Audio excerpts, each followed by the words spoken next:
So it's Monday and the aftermath of Wolves' defeat to Burnley continues, and there's a video that's emerged I want to react to of Jose Sarr being confronted by Wolves fans outside the ground after the game.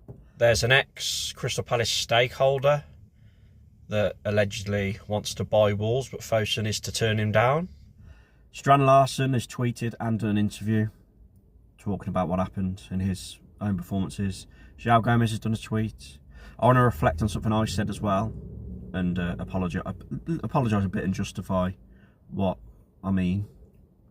And yeah, Vitor, again, I want to talk about his comments a bit more. Let's just start with what Steve Madley from The Athletic reported. Allegedly, the ex-Crystal Palace stakeholder who sold his shares in Crystal Palace for £190 million recently. His Eagle Group owns Botafogo over in Brazil. He's involved with Lyon and various other ventures in football. It's alleged that him, John Textor, offered Fosun £200 million cash and £350 million in shares to take over Wolves. It's said that Fosun and Jeff will reject this because they want just minority stakeholders and some funding into the clubs. They're not looking to sell Wolves.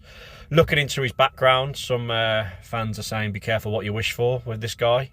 He hasn't got the greatest reputation, so it's nice that someone's offering for Wolves, but it looks like Fosun will not be selling us, if you're to believe reports from Steve Madley. As I saw, yes, he was coming out the car park and he got confronted by a few fans, and he got out, fair play to him. He's a bit of a character, isn't he, Sarr? But he fronted it up, he come out, and I'll just play a few of the clips I want to play here, and then I'll react to them after. I don't know. When we lose, I go home and I don't speak with my wife, with no one, because I'm sad. I'm here. 5 years. You are right. 5 years. And I feel the club. And I show you always on the pitch. As this score, as this concede, I fight with everybody. I know. We are playing shit. I'm honest with you. We are playing shit. The thing is, he's only a human. That ain't his fault. It ain't his fault. I don't know. I don't even know what I'm talking to. He won't even on the pitch though. It's because he's the closest you're going to get to the rest of the team. No one else is going to stop. So well done you. Well done you. Yeah, so if you couldn't quite hear that, the first bit he said he's sad. He goes home to his wife and kids and he's sad after Wolves lose. And like, it ain't just the players. And then at the end he said, we're shit. We are shit. And I agree with what some of the lads were saying that they were recording it. You know, he weren't even on the pitch. And fair play for standing up to him, I guess. But he's not happy with Vitor. That's pretty well known, which is understandable because he's been dropped. Through his own performances, by the way. But he's been dropped and obviously probably thinks he should be number one. So clearly he's frustrated. And he kept being asked, didn't he, who's to blame. And he just was like, oh, like, us players are trying. The typical stuff. And on the players, João Gomez did a tweet basically saying he's so grateful that the fans still show up. 90% of the stadium still full despite how bad we've been. They appreciate it. They're going to try as hard as they can. He obviously didn't start. He come on for his 100th appearance. I mean, it's just crazy how him and Andre keep getting dropped. If you don't want, it's the other. They're our two best midfielders. They should be playing. But in saying that, Bellegarde was brilliant yesterday. So I did say on my video I released last night that it's laughable that Vitor's starting Hoover and Bellegarde. I probably should have left Bellegarde out because he was good. He showed effort. He was quality on the day. But for me, Bellegarde is a backup player. He shouldn't be in our starting 11 for me. He is a person you bring off the bench. Vitor seems to love him. He seems to love Hoover. Obviously, we know he loves Hwang, although he didn't start him yesterday. But he's chopping and changing the team. He's making decisions that no fan would do. No fan would start Hoover. No fan would completely drop Doherty out the squad. I don't know if he was still injured with his wrist, but he played against Sunderland. Like, how is he picking Hoover over Chachua and Doherty at right back? Mental. All fans would start Fair Lopez, and he can't seem to get near the team. And if he does come on, it's for 5-10 minutes.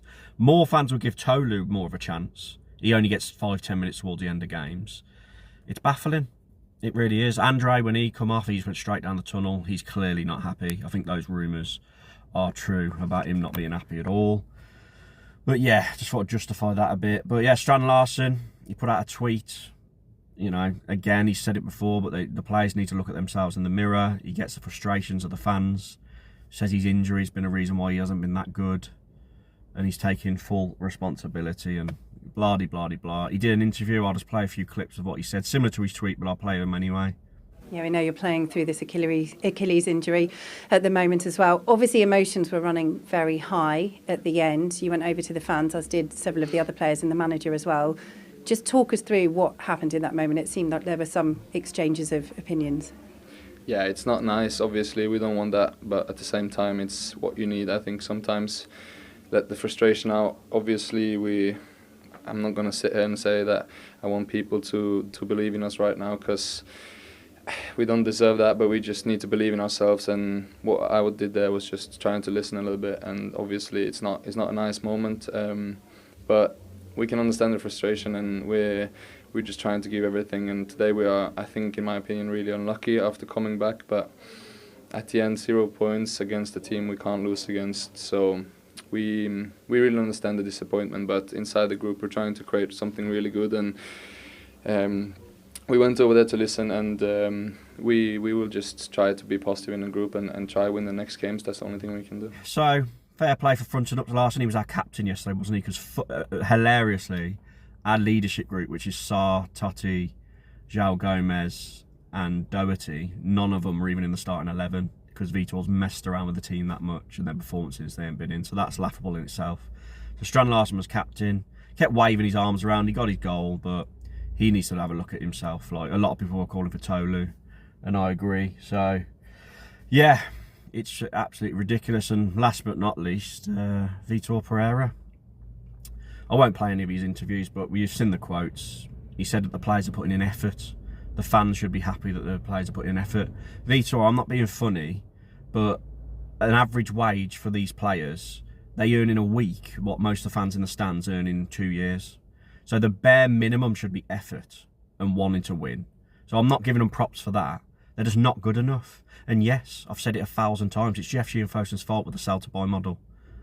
They're selling our best players and replacing it with people who are not good enough. But Vitor, you're not doing the best you can do with the squad you've got. You're losing your head. Gary O'Neill lost his head.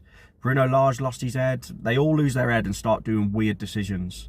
Start changing the team too much. Start changing the formation too much because they start to panic and the pressure gets to them. They say they don't listen to the outside noise, but they do. You can tell by the way they're reacting.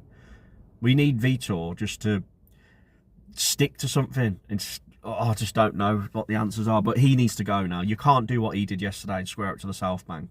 I know a lot of people comment saying, yeah, but that makes no difference. That makes no difference. Bringing in a new manager, we've still got Jeff and Fosun there. I agree. But if we've got any chance of staying up this season, which there is pretty much no chance, let's be honest, I think we need to try and get that manager bounce going into January. Then hopefully they could pull out some gems in January. Because I do want to stay up. I do. Selfishly for these videos, and obviously mainly as being a Wolves fan, I want us to stay up.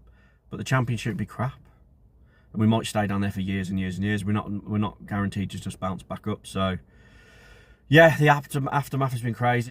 Vitor needs to pull his finger out. The players need to pull their fingers out, and they need to start performing better and not just start putting their head down saying, oh, we need to look at ourselves. We've heard it all before. But the fans are disillusioned with it now. Like, you've seen the reaction. The ground's getting emptier and emptier, and people don't want to spend their hard-earned money watching players that are not good enough and watching a manager make mad decisions. And most of all, looking at over in that director's box at Jeff Shee, who's slowly crushed this great club. And he's the bloke who said that the Nuno era, our best ever era in the modern era, was down to luck. That's what he said, Jeff Shee. So get rid of that bloke. If Fosun ain't going to sell, get rid of Jeff Shee and replace him. Clueless. Comment your thoughts down below, like the video, and I'll catch you on the next one, everyone. Hopefully, your weekend too depressing.